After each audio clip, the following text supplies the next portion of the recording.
Welcome back, and thank you for tuning in to Midnight Affairs Tales. We appreciate every single one of you.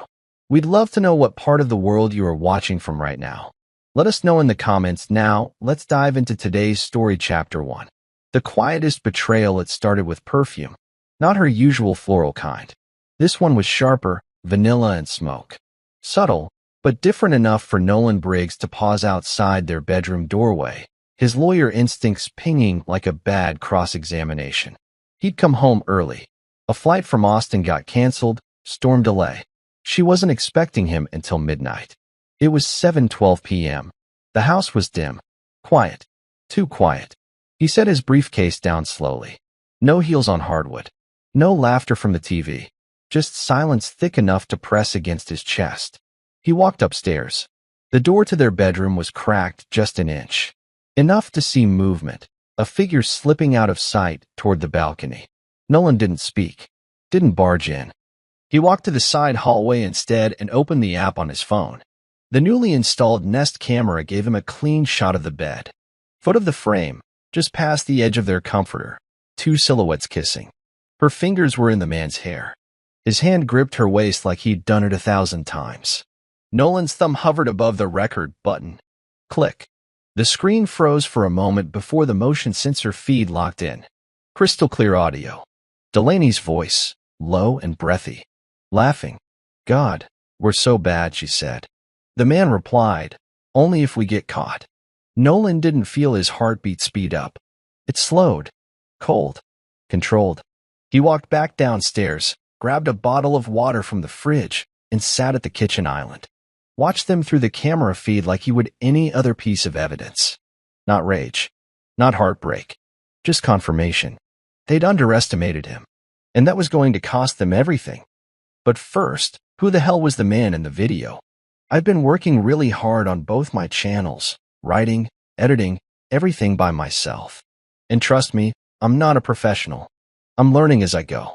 Every story I write, every topic I cover, it all comes from the heart. I'm trying to bring you stories that you might enjoy. But still, there are people who leave hate comments, negative feedback, and that hurts sometimes. I know not every story is for everyone. We all have different tastes. But for those of you who support me, show love, and subscribe, your kindness is what keeps me motivated. Thank you from the bottom of my heart.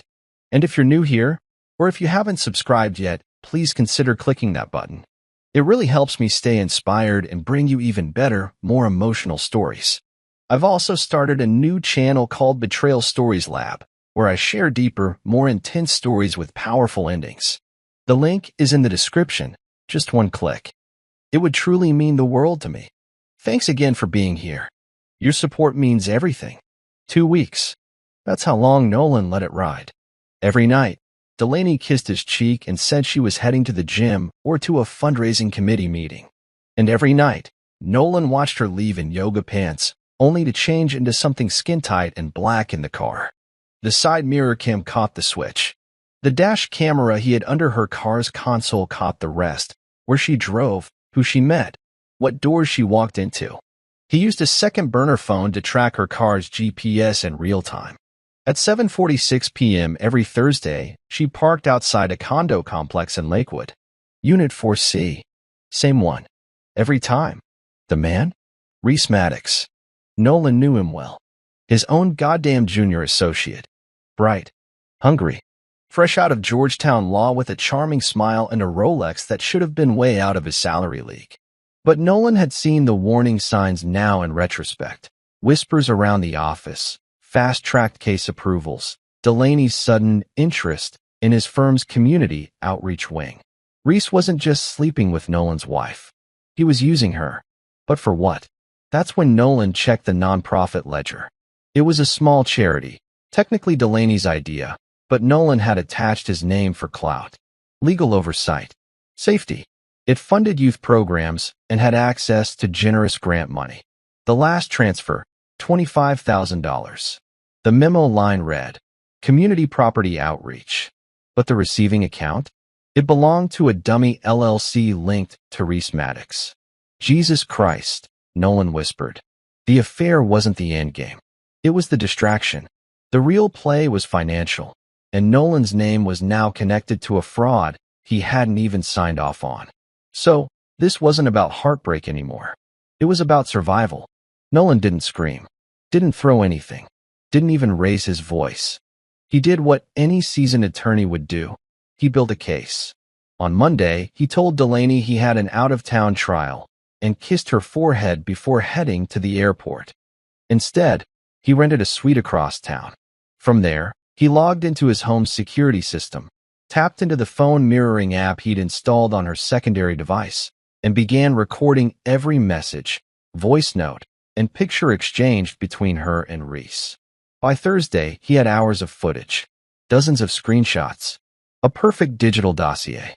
Reese, when he finds out, it'll be too late. The paperwork's already processed.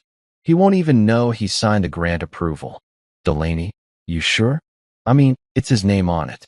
Not mine. Reese, exactly why it works. Nolan's jaw tightened, but his hands were steady. He didn't drink, didn't even blink too long. He created 3 encrypted backups of the data and forwarded one to a private investigator he'd used on a RICO case last year. Then, he made 2 calls, one to a forensic accountant, one to his old law school friend, now a high-ranking IRS agent. Delaney had no idea. That night, she came home smelling like sandalwood and sex, kissed Nolan like nothing was wrong. "You're tense," she said, rubbing his shoulders. He smiled, gently. Just a heavy case. And in that moment, looking her dead in the eye, Nolan realized something chilling. She believed she was smarter than him. That was her real mistake, and it would be the reason she lost everything. Saturday morning, Nolan sat in his study, the one room Delaney rarely entered. On the screen, paused security footage. He zoomed in, frame by frame, until the man's face turned clearly toward the hidden balcony cam. Reese Maddox. Expensive haircut. That same smug expression he wore during firm meetings when he thought no one noticed him cutting corners. And now, here he was, shirtless, smiling, hand on Nolan's wife's back like it was his home. Nolan leaned back. He didn't clench his fists, didn't grind his teeth, but he stared at the screen like it owed him a confession. He clicked play. The audio rolled. "Delaney, he's smarter than he looks. We need to move fast. Reese, he's blinded. He still thinks you love him. That's your edge. Delaney, laugh softly. He's too careful to love anything blindly." The room went cold. Nolan pressed pause. The weight of that sentence didn't hit like a punch. It slid in like a scalpel. Controlled. Personal. Real. She didn't just cheat on him. She profiled him. A few months back, Nolan had taken Reese under his wing, mentored him, gave him FaceTime with high-profile clients, made introductions. A year ago, the guy was billing parking tickets. Now he was driving a leased Mercedes and sleeping with the boss's wife. And worse, using her to filter stolen grant money into offshore accounts. The nonprofit Nolan had founded in his late brother's name. They weren't just betraying him. They were desecrating what mattered. He picked up his phone and dialed the investigator. "Cole," he said calmly. "I want full surveillance on Reese. Condo, phone, financials. Dig until you hit something ugly. Then keep digging." Click. This wasn't revenge yet. It was still discovery. Sunday came quiet. Delaney was in the kitchen blending a green smoothie like her hands hadn't choked his career overnight. Nolan watched her from the archway, coffee in hand. She wore one of his old sweatshirts, the same one she'd worn the night he proposed. He almost laughed. "How's the prep for the fundraiser going?" he asked casually. She turned, smiled too wide. "Good. Long week, though? I think I've got a migraine coming on." He nodded slowly. "You should rest." She blinked, almost startled by the softness in his voice. "You sure? You don't mind going to your mom's solo?" "I'll manage." She walked up and kissed his cheek, just like always. But her eyes weren't present. That afternoon, Nolan drove to Lara's place. She opened the door like she'd seen a ghost. "You okay?" she asked. "I'm fine," he said. "But I think we should talk." She hesitated. "Delaney doesn't know you're here, right?" Nolan's silence was her answer. Inside, he didn't waste time. He slid a flash drive across the table. "Everything on there is from the past 2 weeks. I know about Reese. I know about the shell company. I know about the money. Lara's face changed. She sat down slowly, pressing her palm to her temple. Jesus. You weren't supposed to. I'm not here for permission, Lara. I want names. Anyone else involved. She swallowed hard. Nolan, this isn't just an affair. Reese is tied to someone. Judge Merton. They've been laundering cash through multiple nonprofits for over a year. Delaney was just the gate. A willing one, Nolan said coldly. Lara looked up. You're going after them? I'm not going after them, he said. I'm going to bury them. And he meant every word. Monday morning. The firm was buzzing, coffee machines humming, interns scrambling between offices. Nolan walked in wearing a charcoal suit and an expression no one dared question. Calm, composed, but unreadable. He didn't go to his office. He went straight to the IT department. Pull me last month's login data, he said to Josh, the systems manager. Every file Reese touched, every IP address, every offsite login. Josh blinked. Should I loop in HR? No, Nolan said. Just make sure it doesn't get back to him. 10 minutes later, he was scrolling through access logs. Reese had logged into 2 shared drives Nolan hadn't authorized.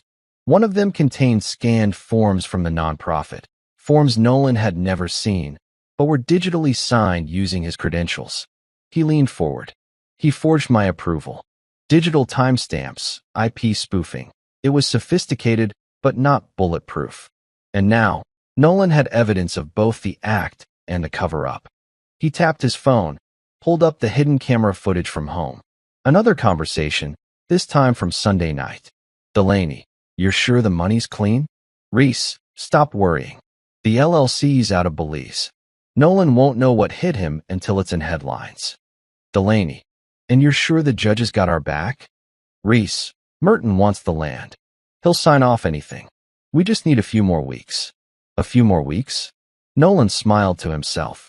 They didn't have days. He downloaded everything to a secure drive and made 2 copies. Then, as he left the IT floor, he passed Reese in the hallway. Morning, boss, Reese said, too chipper.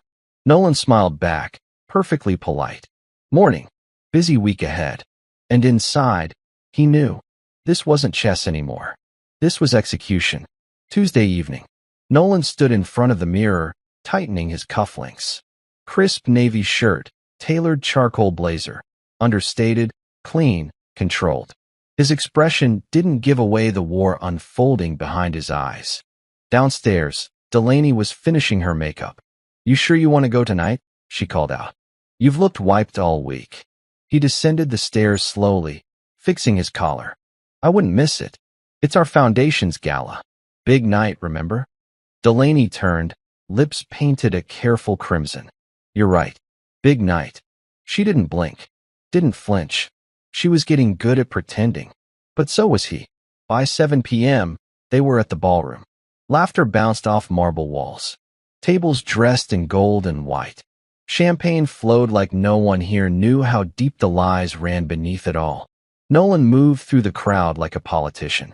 Handshakes, smiles, eye contact, and every now and then, he glanced toward the bar, where Reese was chatting up a state senator. Reese hadn't seen him yet. Delaney approached with 2 flutes of champagne. Reese just arrived, she whispered with a smile. Good, Nolan said. I was hoping he'd make it. She clinked her glass to his. To a clean year ahead. He sipped without looking at her. Oh, I think it's going to be unforgettable. An hour in, he took the stage for a short welcome speech. Tonight's about community, trust, integrity, he said, voice steady through the mic, and sometimes it's about shining light into dark corners. Some in the crowd chuckled politely. Delaney tilted her head, confused. Nolan's eyes scanned for Reese, who froze as Nolan's gaze locked on him. Just a glance. That's all it took to twist the pressure just a bit tighter. The trap wasn't sprung yet. But the bait? Fully swallowed. It was well after midnight when Nolan pulled into Lara's driveway. Again, she opened the door in a sweatshirt, hair tied back, eyes cautious. You're pushing it showing up here this often. I'm past caring, Nolan said, stepping inside. He didn't sit, just stood in the entryway, letting the silence hang. You said Merton was involved, he continued. How deep? Laura folded her arms. Reese and the judge go back. Quiet real estate deals. Cheap land from nonprofit donations, flipped into private luxury properties. Clean on paper, dirty under the hood. And Delaney? She was Reese's way into your ledger. Your name gives it legitimacy. Nolan's jaw twitched. You helped them. I didn't know it was this bad. She snapped. I thought it was just money skimming. Reese said you'd never feel it. He made it sound like you were too checked out to notice. I wasn't checked out, Nolan said, voice razor sharp. I was trusting my wife. Laura flinched. Then, she said you were cold, distracted, that you cared more about winning trials than being a husband. Nolan exhaled. So she picked someone with a smile and no spine. She picked someone who told her what she wanted to hear, Laura muttered. He looked at her. And you? Lara's voice dropped. I stayed quiet. That's on me. I thought if I didn't say it out loud, I wasn't part of it. He walked past her and opened the front door. She called after him, voice soft. You're not gonna forgive her, are you? Nolan stopped, glanced over his shoulder. This isn't about forgiveness, he said. It's about making sure she never does this to anyone again. Then he left. The door clicked shut behind him. Wednesday morning hit colder than usual. Nolan sat in his office, blinds drawn, reviewing the nonprofit's financials. He'd requested hard copies, not digital, a detail that confused the accounting team, but he wasn't taking chances. Too many digital trails were already being tampered with. The numbers were tight. Nothing obvious. But Nolan didn't look for noise, he looked for silence. And there it was. A $75,000 donation, processed, cleared, and vanished. Not misfiled. Not moved. Gone. He traced the money back to a private donor known for supporting youth shelters. The donation was supposed to go toward building a new rec center in 5 Points. But the money had never reached the builder's invoice. He checked again. Same routing number Delaney had submitted 3 weeks ago. He opened the camera footage from that same day. Delaney in the study, papers spread across the desk. She signed the transaction with Nolan's digital signature.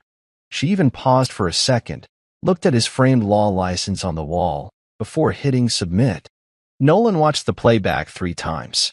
No guilt. No hesitation. He picked up the phone. Cole, I need full asset tracking on a shell company. Just found a $75,000 ghost transfer.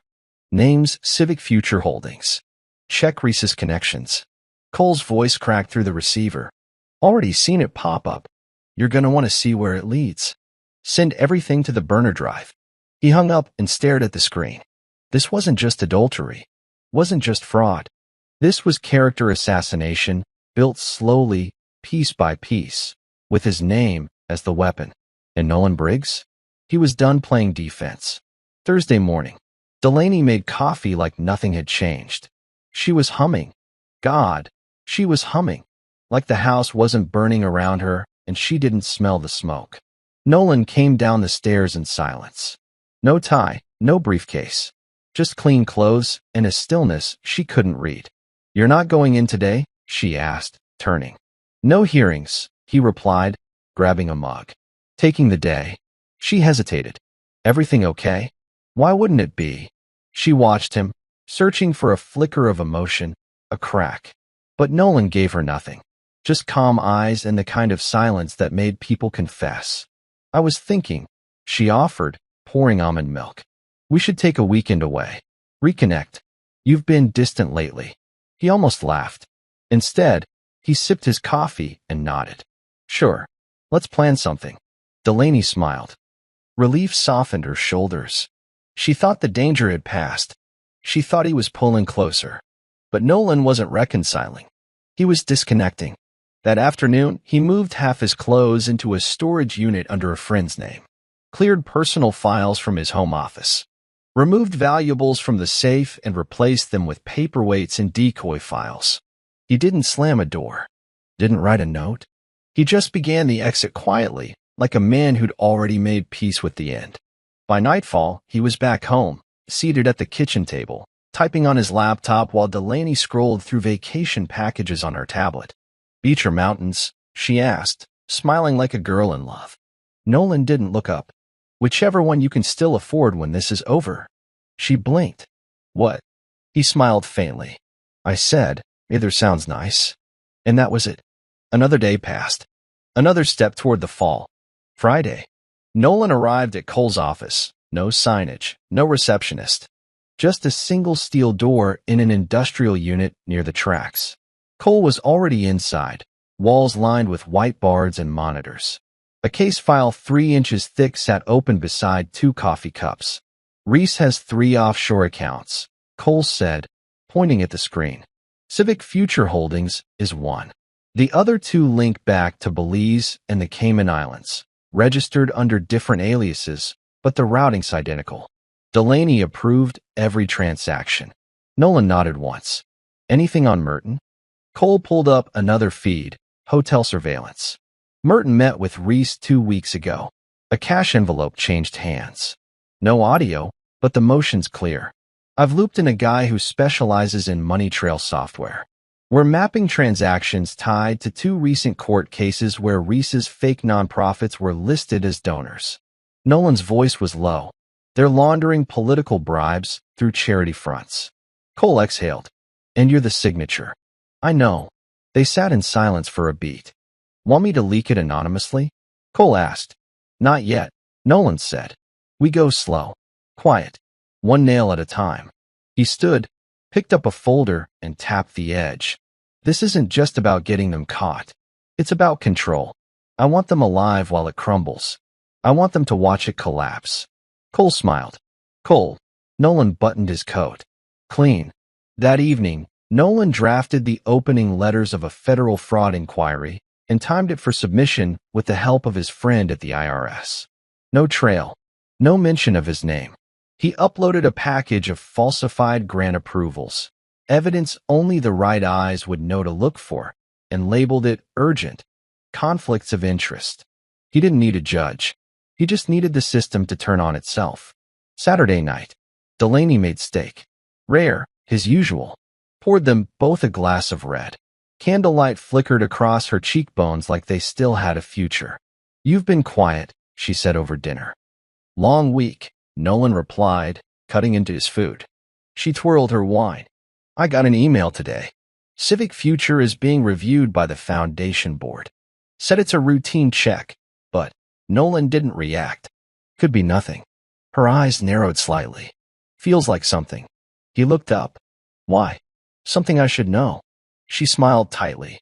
You tell me. For a second, just a second, the air between them thickened. Her smile didn't reach her eyes. Neither did his. Then she leaned forward. You know, if something's wrong, you can tell me. He tilted his head. You first. Delaney blinked, thrown off. He wiped his mouth with a napkin, folded it. I talked to Laura. The smile dropped. She's been real helpful. Delaney's voice turned cold. You shouldn't be involving her. You shouldn't have involved me. She stood. What are you doing, Nolan? He looked up at her, steady. You ever watch a house of cards fall? How slow it starts. How quiet. Her hand trembled. I'm not threatening you, he said. I'm reminding you what happens when someone smart finally stops pretending. She stared at him, lips parted, but no words came out. He pushed his chair back. I'll sleep in the guest room tonight. She didn't stop him, didn't follow, and for the first time in their marriage. Delaney was scared. Monday morning, 8:15 a.m. sharp. Nolan walked into the downtown courthouse, polished shoes echoing against the marble floors. But he wasn't here for a hearing. He wasn't carrying a case file. Just a plain white envelope tucked neatly inside his blazer. He took the elevator to the 8th floor, Judge Merton's private chambers. The secretary recognized him instantly. Mr. Briggs? He's in a meeting. Nolan didn't stop. He'll want to see me. He pushed through the office door.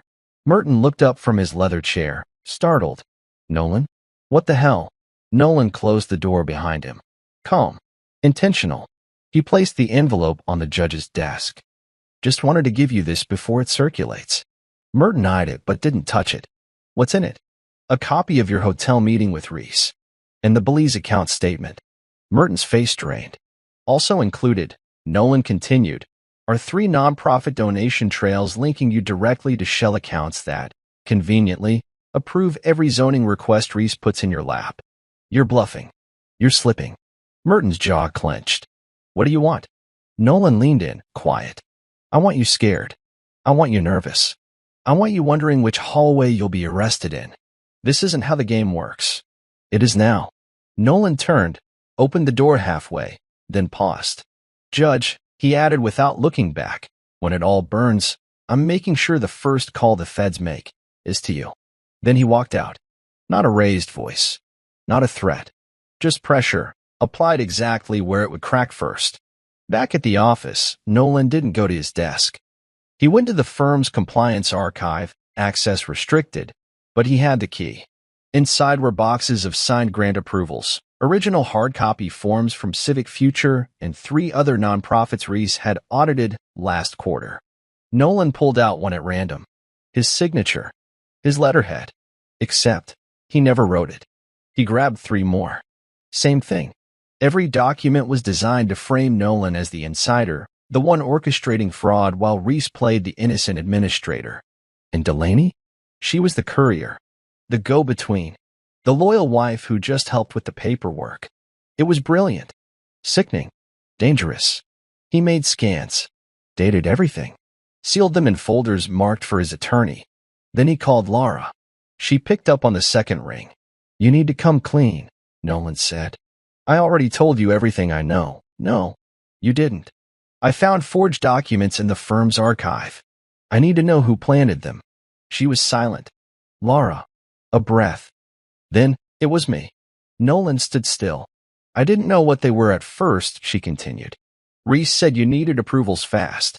That it was temporary. He paid me. Not much. Just enough to cover some bills. How many? 6. Maybe 8. I stopped counting. Nolan didn't shout. He just nodded, even though she couldn't see it. Text me a list of everyone you touched. If you lie, once, I burn you with the rest of them.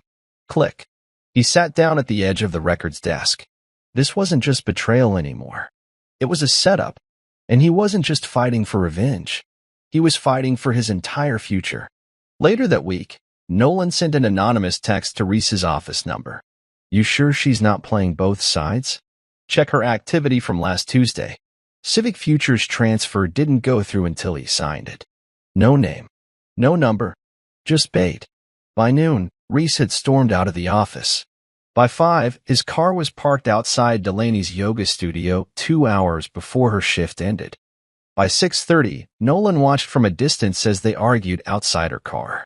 He couldn't hear the words, but the body language said everything. Reese's arms flailed. Delaney pointed back toward him, furious. Accusations. Doubt. Panic. The cracks were forming. Back home, Delaney was quiet. She didn't ask about dinner.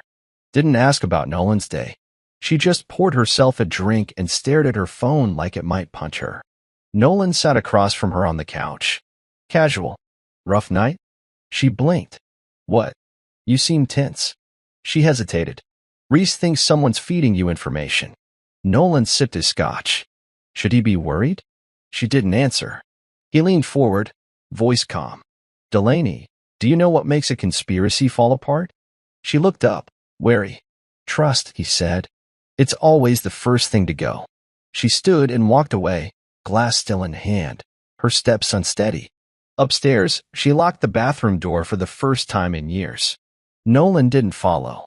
He sat in the quiet and smiled, because now the real damage had begun. It was buried inside the lining of a worn-out designer tote she never carried anymore. Nolan had been watching Delaney's habits long enough to know which purse she clung to and which one she left untouched for weeks. He picked that one, the forgotten one, the one she hadn't used since their anniversary dinner 2 months ago, right before things started unraveling. Inside, beneath a makeup pouch with dried-out mascara and an expired gym pass, was a burner phone. Locked. Nolan didn't guess. He cloned it, took it to Cole's team, and mirrored the drive within an hour. The screen lit up with thousands of messages. Not just with Reese, but with 3 unknown contacts, one of them coded under JF_Civic. Jack Foster, Civic Future's false director. The phone was a blueprint of their operations. voice notes, transfer schedules, coordinated tax filings, even timestamps linked directly to legal documents Nolan's own firm had processed. He scrolled slowly, then stopped. A text from Delaney, dated 3 weeks back. If Nolan finds out, we'll say it was all Jack. That I was just used. He always believed I was naive. That's our best out. His hand gripped the edge of the desk. Not angry. Not broken. Just sharp. Cold. She was preparing her escape route. A fall guy. And she was already scripting Nolan's role in her defense, the oblivious husband who signed without reading. He set the phone down. She wasn't just lying to him. She was building her defense against him. And now? He was going to make sure she'd need it. Thursday, 6:45 a.m. Nolan stood in front of his bathroom mirror, knotting his tie like a soldier buckling armor. Every motion deliberate. Clean. Today wasn't about hints or whispers. Today was the first real strike. By 8 a.m., he was in the office conference room with 2 partners, Rachel Kim and Marcus Eldridge. Both senior. Both with enough weight to back a quiet internal audit. Nolan dropped 3 folders on the table. Civic Future, Merton's land deals, and Reese's unauthorized fund transfers. Rachel flipped through the papers, eyes narrowing.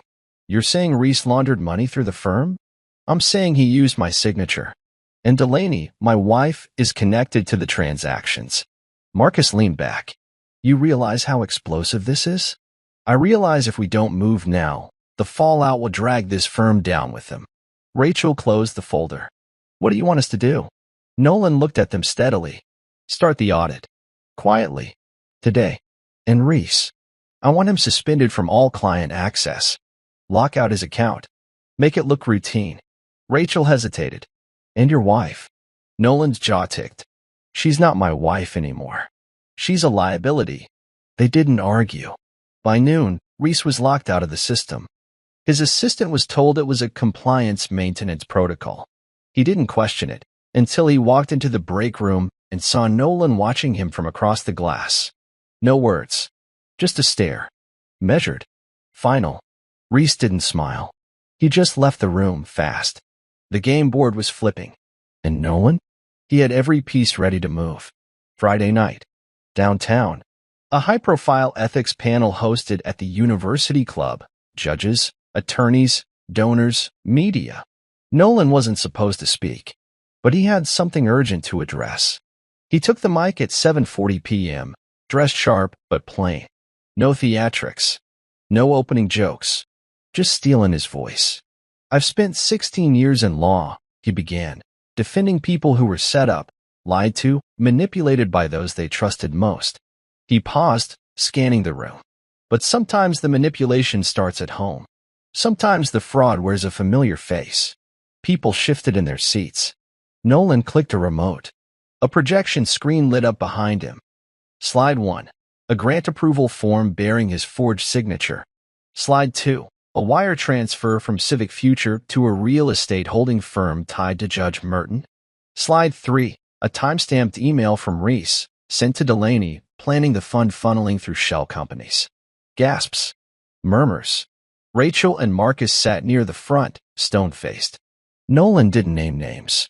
He didn't need to. The document spoke louder than he ever could. I won't answer questions tonight, he said. This is just the start. But for the sake of every client who trusted my name. I'm cleaning house. Applause didn't follow. Silence did. The kind of silence that kills reputations before the headlines do. Nolan stepped off stage, walked straight past the bar, where Reese stood frozen, glass in hand. Their eyes met. Reese didn't move, didn't speak. And Nolan? He didn't even blink. Saturday morning came with rain, steady, cold, relentless. Nolan sat at the breakfast table, black coffee untouched, as Delaney moved around the kitchen like they were still something. She was overperforming again. Toast. Fruit. Oatmeal she knew he didn't like. He watched her with the patience of a sniper. You said we'd plan a getaway, she said softly, sliding a plate toward him. Maybe Aspen? Just us. A reset. He didn't answer right away. She gave a little laugh. Come on. We need it. It's been tense lately. Tense, he said, his voice flat. Is that what you call it?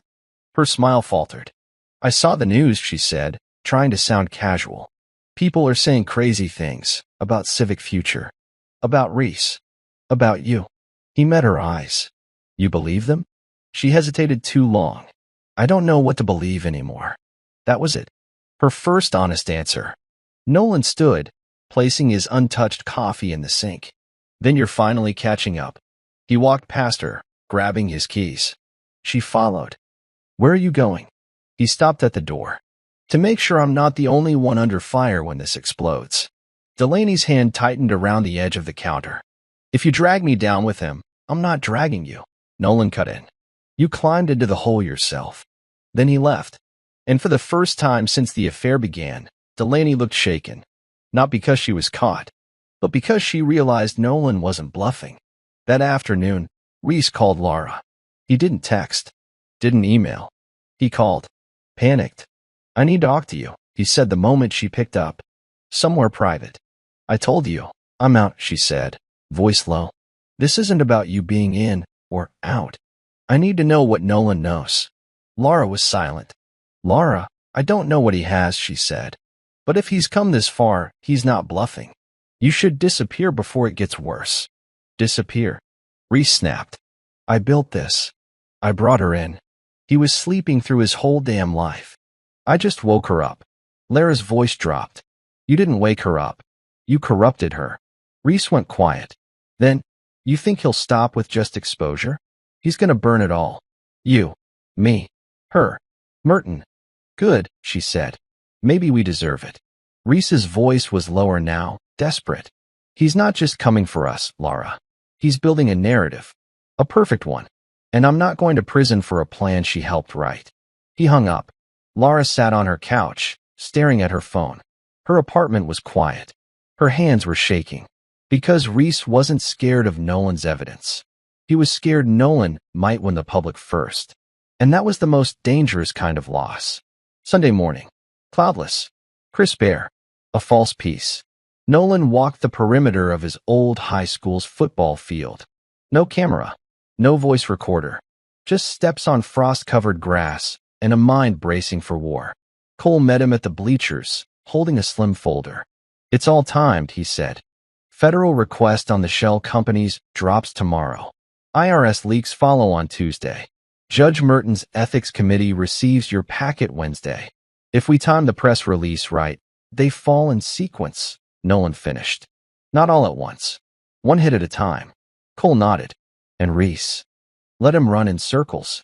He'll self-destruct if he thinks the walls are still a few feet away. Cole hesitated. And Delaney? Nolan looked out at the field, where kids were just starting to gather for a youth game. Laughter echoed across empty bleachers. She was the only person I never cross-examined, he said quietly. That was my mistake. Cole didn't reply. He didn't need to. Nolan turned. After Wednesday, I'm filing the final divorce notice. With full evidence. Let her lawyers try to spin it. You sure? I was sure the day she looked me in the face and lied without blinking. They shook hands. The plan was airtight. The dates were locked. The noose was threaded, hung, and greased.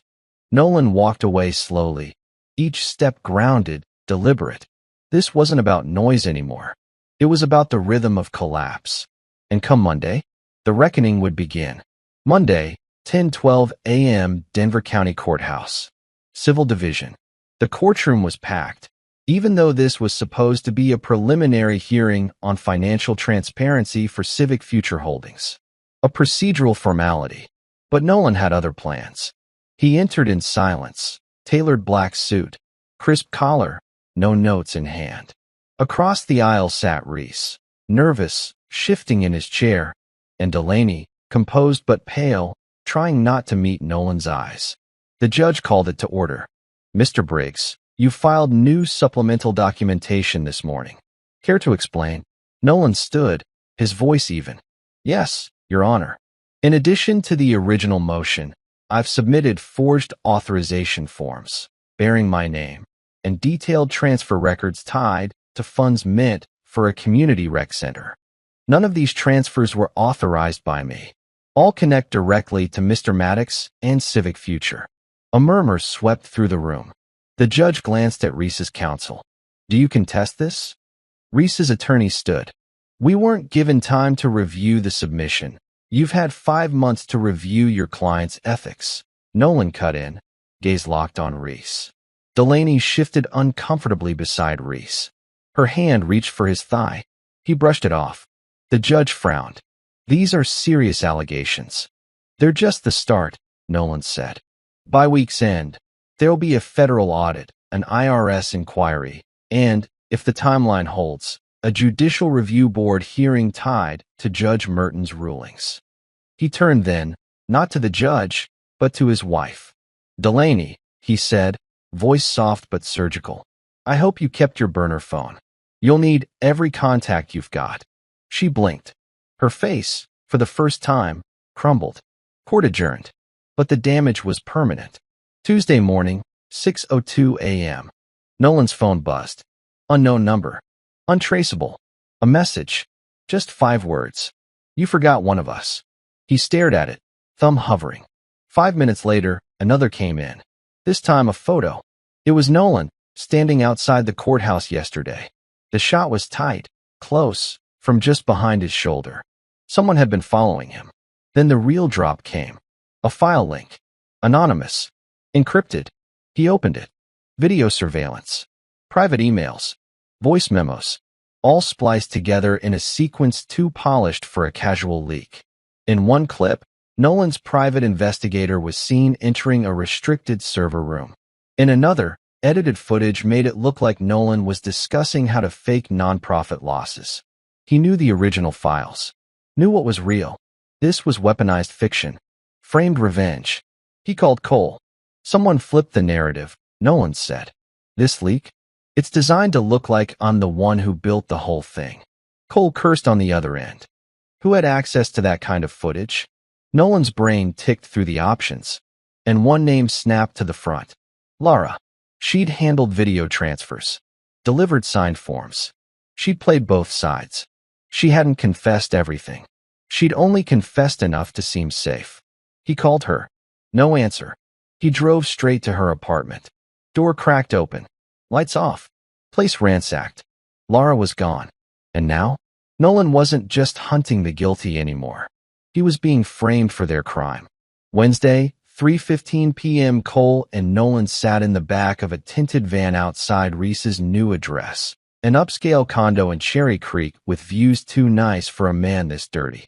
He's moved paranoid, Cole said, checking the monitor. Switched his burner. New firewall.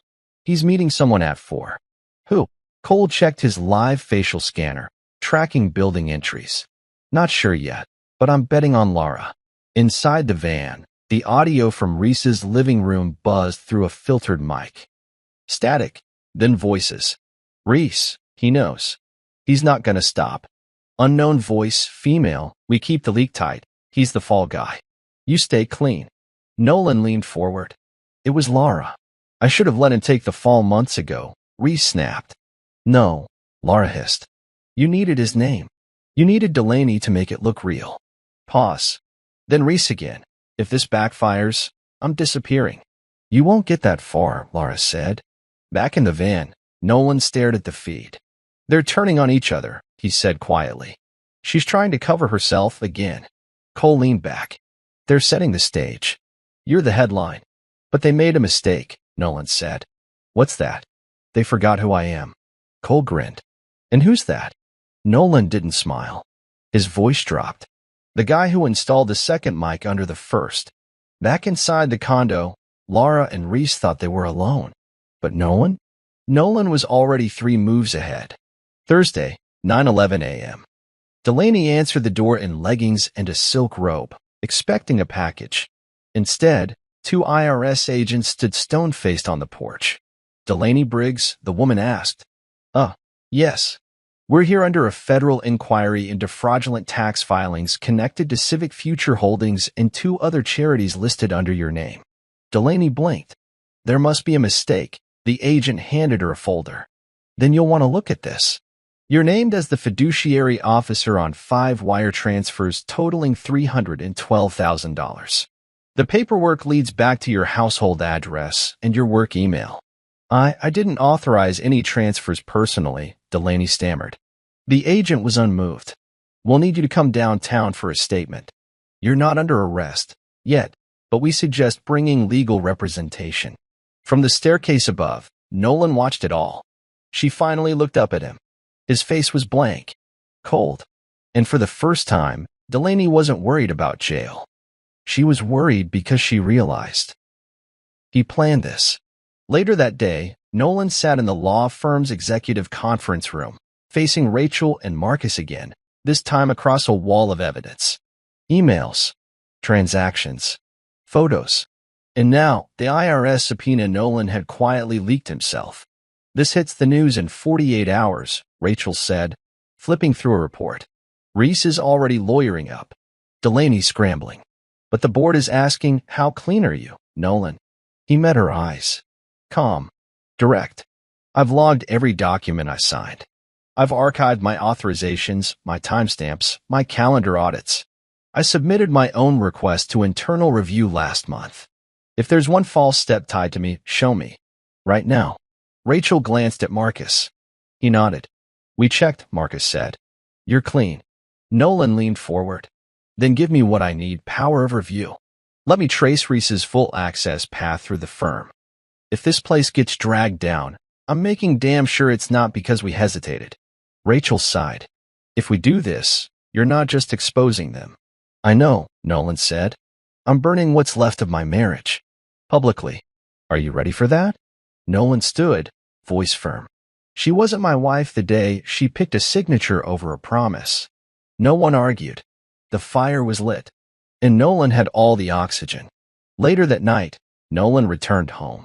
The lights were off. Delaney sat alone on the couch, glass of whiskey half empty in her hand.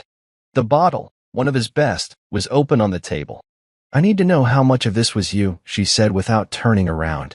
Define this, Nolan said from the doorway. The leak. The IRS. The press. All of it. He stepped inside. If you have to ask, you already know. She turned slowly, eyes red but sharp. You ruined me. You forged my name. I was manipulated. You were motivated, he cut in. You had chances to stop. You didn't. Her voice broke. I didn't think you'd go this far. That's what makes you and Reese alike, Nolan said coldly.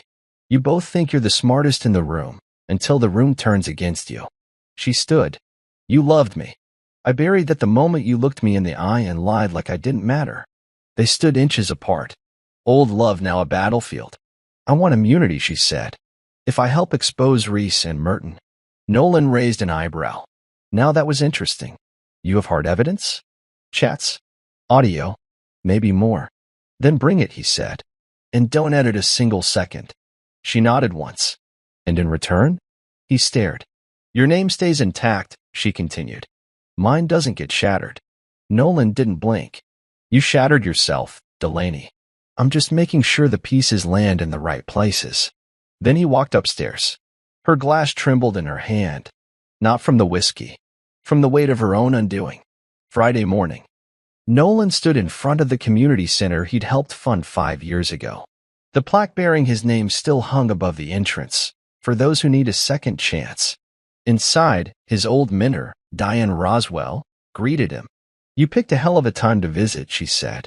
The board called me in, our donors are spooked. They saw the Civic Future name in the filings? Worse, she said. They saw yours. Nolan took a slow breath. I'm going public next week, he said. Every receipt. Every falsified transfer. I'll clear my name and bring down the others.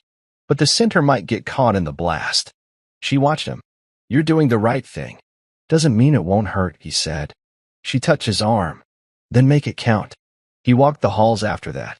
Past murals painted by kids who'd come from broken homes. Past classrooms funded by grants. Past hope built brick by brick. It wasn't just about revenge anymore. It was about preserving what mattered. His name wasn't just a weapon. They'd tried to make it a shield for their crimes. But after next week, his name would be something else entirely. Monday, 7:04 p.m. A black town car pulled into a quiet street outside Judge Merton's estate. Nolan stepped out, dressed simply. No briefcase, no entourage. Just a man with a single goal. He rang the doorbell. Merton answered in house slippers and a forced smile. You've got some nerve showing up here. I'm giving you a choice, Nolan said. That's more than you gave anyone else. Inside, Merton led him to a private den, lined with dark wood, stocked with expensive bourbon. The man lived like nothing could touch him. Until now. Nolan placed a flash drive on the coffee table. Surveillance audio, video, paper trail, all tying you to Reese's shell game and land laundering scheme. Merton didn't touch it. You bluffing again? I don't bluff with federal prosecutors. Silence. Then, what do you want? Nolan's tone was surgical. Withdraw from all pending land rulings. Privately recuse yourself from any case tied to Reese. And leak a letter to the bar expressing concern about administrative missteps. Merton laughed bitterly. You want me to throw myself under the bus? I want you to pick whether it rolls over your head or your career. He stood. You've got 48 hours. As Nolan reached the door, Merton called after him. This is revenge, Briggs. No, Nolan said without turning. This is a correction. And when the door clicked shut, the judge sat still because for the first time, he wasn't holding the gavel anymore. Tuesday, 3:39 p.m. Reese hadn't been to the firm in days. He'd cut off contact, ditched his usual haunts, stopped calling Delaney. But Cole's surveillance traced him to a private co-working office across town. A temporary bunker. Nolan watched from the feed as Reese shuffled papers, paced in front of a whiteboard, barked into a burner phone. He looked nothing like the slick associate Nolan had once mentored. He looked hunted. Inside the audio feed. Reese, they're closing in. He's flipped the judge. The firm's cutting me off. I need leverage, anything. Unknown voice. You had it. Delaney was your cover. Reese, she flipped too. She's with him now. He slammed his fist on the desk. I'll go public. Leak everything. The voice on the line hissed back. Do that, and we all go down. This wasn't built for panic. Reese was unraveling. Cole paused the feed. Want to move? Not yet, Nolan said. What are you waiting for? Nolan stared at the screen. I want the moment he realizes there's no one left on his side. Wednesday, 11:12 a.m. Delaney sat across from Nolan in a closed-door meeting at the law firm's secure conference room. She looked like a ghost of herself. No makeup, hair pulled back, eyes hollow. A legal assistant recorded every word. I have 4 voicemails, she began. 2 are Reese threatening to expose the judge if he gets burned. The others are planning calls, how they coordinated withdrawals. I forwarded them to your encrypted line. Nolan nodded, poker-faced. Reese also kept records of bribes. I can testify to seeing one in person. And in exchange? Nolan asked. I want immunity. Partial at least. Keep me out of jail. Let me rebuild. He stared for a long time. You're not the victim here, Delaney. I know, she whispered. But I'm not the monster either. I just got greedy. He knew how to talk to me. You were... Don't, he interrupted. Don't rewrite history to soften your landing. She swallowed. Then why give me this meeting? Because your testimony is worth more than your silence. She leaned forward. After all this, do you hate me? Nolan didn't flinch. No. I just see you clearly now. And that's worse. He stood, collected the file. You'll get your deal. But understand, this doesn't save you. Delaney's voice broke. Then what does? Nolan paused at the door. Nothing. Wednesday night. Inside Nolan's private study, the final pieces came together. Every document was ready. Every voice memo labeled. Every line of testimony time-stamped. Delaney's recordings. Reese's panic. Judge Merton's dirty rulings. All cross-linked, all verified. Cole entered, holding a folder. Your court motion was approved. Emergency session set for Friday. Nolan looked up. And the media? Timed. Anonymous drop goes live 2 hours before. Once the docket is public, they'll devour it. Nolan exhaled. This wasn't just revenge anymore. It was surgical justice. Calculated. Unavoidable. And clean. Reese, he asked. Still hiding. Paranoia is eating him alive. Good, Nolan said. He walked to the window, looking out at the city lights below. I want them all standing when it hits. No one escapes. Not even in rumor. Cole nodded. It's going to be a bloodbath. Nolan's voice was steady. Not blood. Pause. Truth. Friday.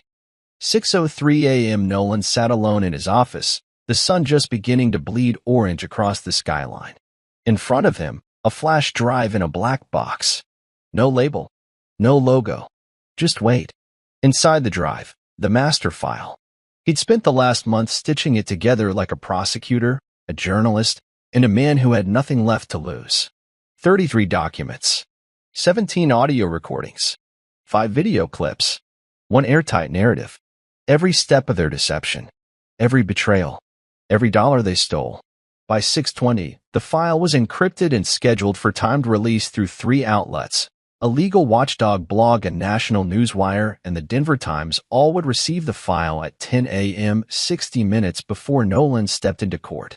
The timing was precise, controlled, unforgiving. At 6:29, he pressed enter. Upload confirmed.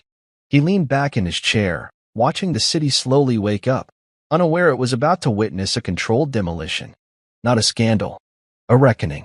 10:01 a.m. sharp. Emails pinged across inboxes nationwide. Blog headlines auto-posted. Newsrooms scrambled to verify. And within minutes, the internet flooded with 3 names. Reese Maddox, Delaney Briggs, Judge Walter Merton. Words like embezzlement, fraud, bribery, and judicial corruption painted the headlines like blood on tile. At the courthouse, reporters swarmed the sidewalk. Camera crews jockeyed for position. Microphones snapped up the chaos like heat-seeking missiles. Inside, Reese entered with his lawyer, sweating, mumbling into his phone. Then came Delaney. Alone. In a navy blue blazer too stiff for comfort, face pale, lips tight. She didn't look at anyone. Not even Nolan. The hearing hadn't even started, and her image was already cycling through national news feeds. Nolan Briggs, former defense attorney, releases evidence tying his wife, a local judge, and a junior partner to financial fraud inside a charitable foundation. Click. Swipe. Retweet. Outside, a protester held up a sign. Justice should wear more than a wedding ring. Reese stared at it in horror. Delaney just closed her eyes. And Nolan? He walked into the courtroom like he wasn't on trial. Like he was coming home. Inside the courtroom, the judge, one not tied to Merton, called the hearing to order. It was a civil fraud complaint, but the room buzzed like it was a televised trial. Nolan stood, calm. This evidence shows a systemic manipulation of nonprofit status to fund illegal land development, falsified tax documentation, and deliberate misrepresentation to federal and state entities. He slid the folders across the table, one by one. Signed approvals forged using my credentials. He pointed to Reese. Financial instructions funneled through my firm without my consent. Then he turned to Delaney. And aided, knowingly, by someone I once trusted to stand beside me. Her face didn't move. Not a blink. Not a word. Across the room, the federal investigator assigned to the case sat taking notes. He already had most of the file. Nolan had made sure of it. But hearing it live? That was different. I request immediate protective separation from all entities tied to this scheme, and request the court freeze assets connected to the following individuals. He listed the names. Delaney, Reese, Merton. The judge nodded. Motion under review. Initial freeze granted pending final submission. Reese whispered something to his lawyer. Delaney swallowed but stayed frozen. And in that moment, everything shifted. Because this wasn't just exposure. It was consequence. That night, Nolan returned home for the last time. Boxes were already packed. He'd cleared his office. Cleared his name. Now it was time to clear the air. He stood in the doorway of what used to be his bedroom. The sheets were different. The scent of Delaney's perfume still faint on the curtains. But it wasn't his home anymore. Not really. Downstairs, she waited on the couch. Alone. No drink. No smirk. Just the weight of everything she'd helped destroy. He stepped in, slow. She looked up. You're leaving tonight? Yes. Silence. Then she asked, why didn't you ruin me completely? Nolan paused. You did a good enough job on your own. She nodded, a tear finally slipping down her cheek. I did love you, she whispered. Once. He looked at her for the last time. I know, he said, but not enough to keep you honest. He turned, walked out, and didn't look back. The door closed with the softest click. But the chapter? It slammed shut. Saturday, 3:14 p.m. A phone rang inside a cheap motel on the edge of Denver. Reese answered, pacing between a worn mattress and blackout curtains. You're late, he snapped. On the other end, a distorted voice replied, your name's on every feed. You're done. No one wants to touch you. I have evidence, Reese hissed. I kept backups. You help me release it. We pin it back on Nolan. Make it look like a smear campaign. Too late. No, Reese barked. You don't get it. He wins and we all rot. Merton's hiding. Lara ghosted. Delaney flipped. I'm the last one standing and I'm not going out quiet. Silence. Then the voice said, you really think you're the victim? Reese stared at the wall. I was smart. I was careful. And they all used me. A pause. You used everyone first. The line clicked dead. Reese threw the phone at the wall, shattering it. This wasn't justice. This was vengeance in a suit and tie. And if he was going down, he'd try to take Nolan with him. Sunday morning. Nolan was on his third cup of black coffee, seated in his new temporary office downtown. Sunlight filtered through dusty blinds as his phone buzzed. Unknown number. Again. He picked up. Nolan, came the voice. Familiar. Worn. Lara. A beat passed. I messed up, she said. I know. I didn't think Reese would drag me that deep. But I know what he's planning. He has a drive. Fake files, manipulated clips, enough to make it look like you orchestrated this. I'm aware. But you're not ready for where he's going to drop it. He's trying to blackmail a reporter. Threatening to leak everything unless they print his side. Nolan's voice stayed calm. Can you stop it? I can get the reporter to stall. But not forever. And the files. I know where he hid them. Nolan stood, grabbing his coat. Then meet me in 20. Why help me now? She asked. Because you know this doesn't end in rumors. He paused. It ends in proof. Click. And just like that, the last betrayer decided which side she was on. Sunday night. A downtown pub. Quiet booth in the back. Low lights. No cameras. Nolan slid into the seat across from Avery Wells, senior journalist with the Denver Ledger. Known for taking down politicians and covering high-profile corporate fraud. Reese had picked the wrong target. You know why I'm here, Nolan said. Avery nodded. Reese reached out. Wanted to correct the narrative. Offered files he says prove you framed him. And you believed him? I didn't say that. She placed a USB on the table. I haven't touched it. Something felt off. Then Lara called. Nolan didn't even look at the drive. Play it. Avery pulled out her laptop and opened the file. The video showed Nolan speaking, spliced, choppy, words stitched together from separate clips. His voice sounded off. Deliberate manipulations. Deep fake? She asked. Poor one, Nolan said. Audio was stitched by AI, but the original material is all real. Just rearranged. The source files are in the master case, all time-stamped and verified. He slid a folder across the table. Avery opened it and froze. Everything inside lined up. Reese's emails. Delaney's voice. Merton's land deals. The whole machine. She looked up. This is ironclad. It's already in federal hands, Nolan said. But I want your headline to be about the truth. Not a desperate man's last scream. Avery smiled faintly. You don't want to clear your name? I already did. He stood. Tell it how it happened. And end it properly. She watched him walk out the door. Then turned to the file again. Because for the first time in her career, she wasn't writing a takedown. She was writing a legacy. Monday. Noon. An unmarked car pulled into a parking garage in Midtown. Cole stepped out first. Nolan followed, expression locked, carrying a leather satchel. Reese was already waiting. He looked thinner, angrier, desperate. You brought backup? He sneered. Nolan said nothing. He opened the satchel and placed 3 documents on the hood of Reese's car. Withdrawal letters. Merton's signed resignation. Delaney's sworn deposition. And Lara's testimony. You're surrounded. Reese laughed bitterly. So that's it? You want me to roll over? No, Nolan said. I want you to know I didn't beat you in court. Reese's face twisted. Then how? I beat you in every room before you even showed up. Silence. Reese looked at the papers, then up at Nolan. You're a bastard. Nolan nodded once. Maybe, but I'm a free one. He turned and walked away. Reese stood frozen, because in that moment, he realized Nolan had done the one thing no one expected. He won without destroying himself. And Reese had nothing left to burn but his own name. Wednesday, 8:40 a.m. The morning headlines painted the final picture. Judge Merton resigns amid explosive corruption case.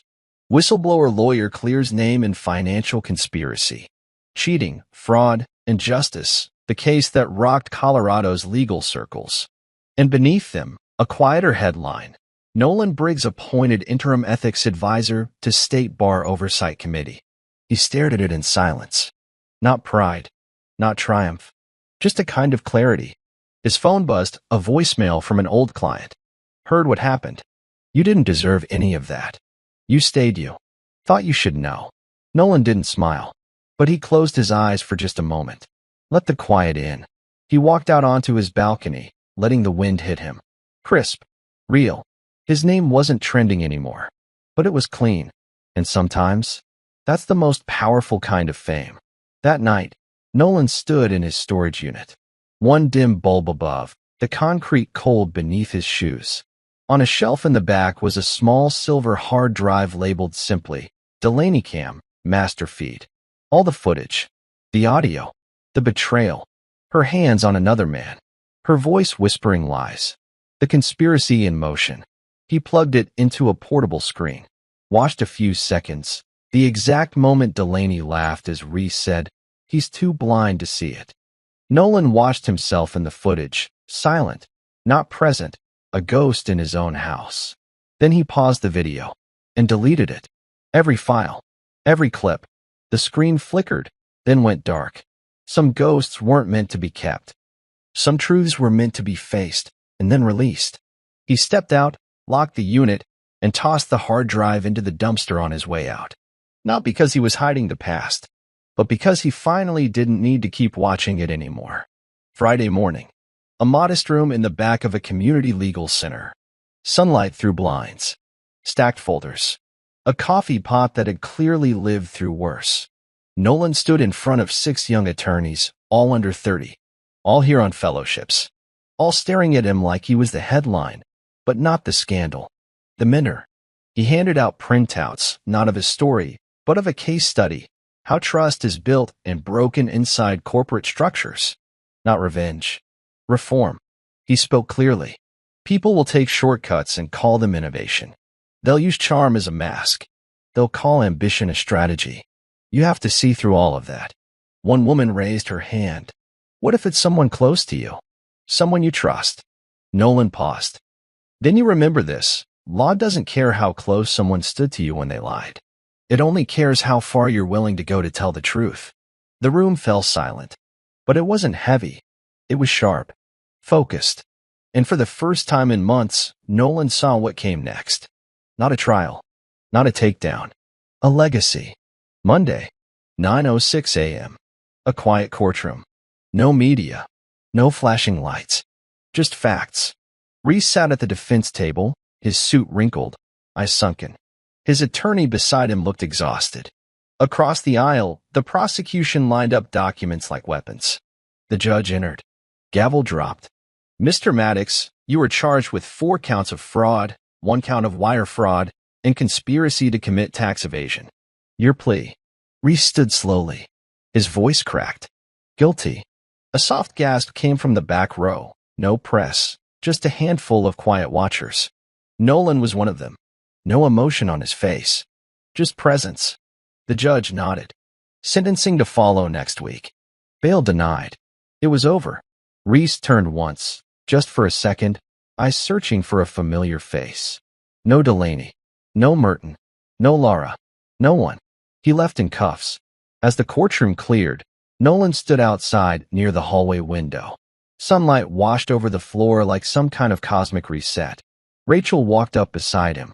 He went down harder than expected, she said quietly. Nolan nodded.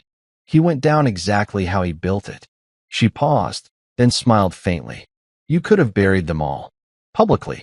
On camera. But you didn't. I didn't need to destroy them, he replied. I just needed to make sure they'd never rise again. And with that, Nolan turned and walked away from everything they ever took from him. Not because he lost, but because he won differently. Saturday afternoon. A quiet mountain cabin Nolan had rented. No Wi-Fi, no noise, no headlines. Just him, a journal, and the sound of wind through pine. He stood outside, watching the horizon stretch out like it owed him nothing, but somehow gave him peace. He thought about the last year, Delaney's betrayal, Reese's ambition, the lies, the cameras, the files, the fire. Then he thought about the people who didn't betray him. Cole, Rachel, the truth, and most of all, himself. He sat on the porch, opened the journal, and wrote one line. Forgiveness doesn't mean forgetting what they did. It means remembering who I became because of it. He closed the book and smiled, just a little. For once, not out of strategy, but out of clarity. He wasn't rebuilding his old life. He was building something better, stronger, quieter, real. And for the first time since everything fell apart, he was finally free. Before you go, let me ask you something. If someone shattered your trust, would you destroy them or outgrow them? Tell me in the comments, and let me know, where in the world are you watching from? If this story gripped you, if it made you feel something, then do one thing before you scroll. Subscribe for more thriller, betrayal, and revenge stories that hit hard. Like this if Nolan Briggs gave you chills. And don't forget to comment your favorite moment below. We'll meet again in the next epic revenge story. Until then, take care of your truth. And remember, sometimes karma doesn't knock. It breaks the door down. See you soon.